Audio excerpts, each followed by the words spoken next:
Bangalore style தொன்னை biryani recipe தான் இன்றைக்கி பார்க்க போகிறோம். இந்த தொன்னை பிரியாணி ஆக்சுவலி எப்படி இருக்குன்னா, சாம்பார் சாதம் மாதிரி தண்ணியாக இல்லாமல் அதே சமயத்தில் பிரியாணி மாதிரி தனித்தனியாகவும் இல்லாமல் ஒரு மிக்சடு கன்சிஸ்டன்சியில் பயங்கரமாக இருக்கும். யூஷுவலாக தொன்னை பிரியாணி செய்கிறதுக்கு ஆட் பண்ணுற அந்த க்ரீன் மசாலா பேஸ்ட்டு தான் இதோட யூனிக்கான டேஸ்ட்டுக்கு காரணம். இன்றைக்கி நான் சிக்கனில் தான் செய்ய போகிறோம். க்ளீன் பண்ணி வச்சுருக்க சிக்கனில் 1/2 கப் தயிர் ஆட் பண்ணிவிட்டு நல்லா க்ரஷ் பண்ண கஸ்தூரி மேத்தி ஆட் பண்ணி எல்லாத்தையும் நல்லா மேரினேட் பண்ணி வச்சுருங்க. இப்போ மசாலா ரெடி பண்ணிடலாம். இப்போ ஒரு பேனில் நான் 2 கரண்டி அளவுக்கு கடலெண்ணெய் ஆட் பண்ணிக்கிறேன். இது கூடவே 4 பட்டை துண்டு, 5லேருந்து 6 கிராம்பு,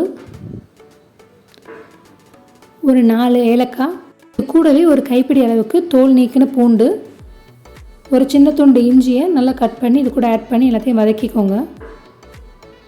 இப்போது கட் பண்ணி வச்சுருக்க பச்சை மிளகா 4 ஆட் பண்ணிக்கிறேன்.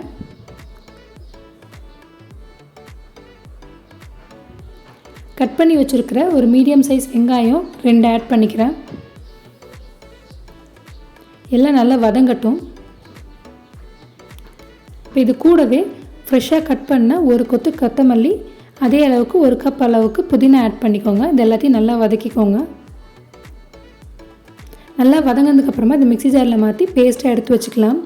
இப்போ குக்கரில் கொஞ்சமாக எண்ணெய் நெய் ஆட் பண்ணிவிட்டு பிரியாணி ஸ்பைசஸ் கூட கொஞ்சமாக குருமிளகு ஆட் பண்ணிக்கோங்க.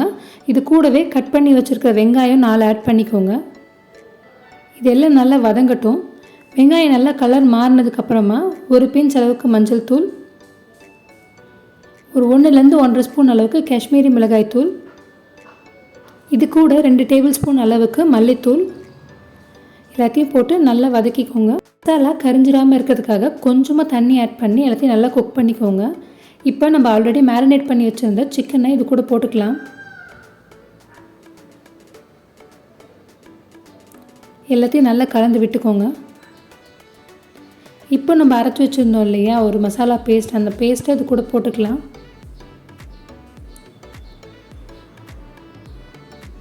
எல்லாத்தையும் நல்லா மிக்ஸ் பண்ணி குக் பண்ணிக்கலாம். இப்போ இதில் தேவையான அளவு கல்லுப்பு ஆட் பண்ணிக்கலாம். இப்போது மசாலா வாசனை எல்லாம் ஃபுல்லாக போனதுக்கப்புறமா இதில் நம்ம தண்ணி ஆட் பண்ணிக்கலாம்.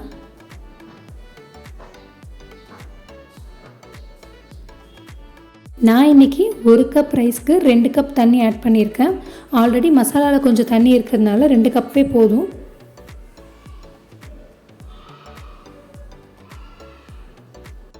இப்போ இந்த தண்ணி நல்லா கொதித்து வரும்போது நான் ஒரு 1/2 மணி நேரம் ஊற வச்சுருந்த சீரக சம்பா ரைஸ் இதில் ஆட் பண்ணிக்கிறேன்.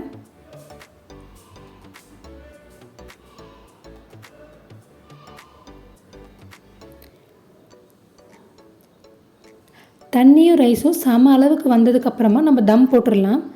இந்த மாதிரி ஒரு தோசைக்கல்லை எடுத்து அதை மீடியம் ஃப்ளேமில் வச்சுட்டு அது மேலே குக்கரை தூக்கி வச்சிடலாம். கொஞ்சமாக நெய் ஆட் பண்ணிவிட்டு அடிப்பிடிக்காத மாதிரி எல்லாத்தையும் நல்லா கிளறிக்கோங்க.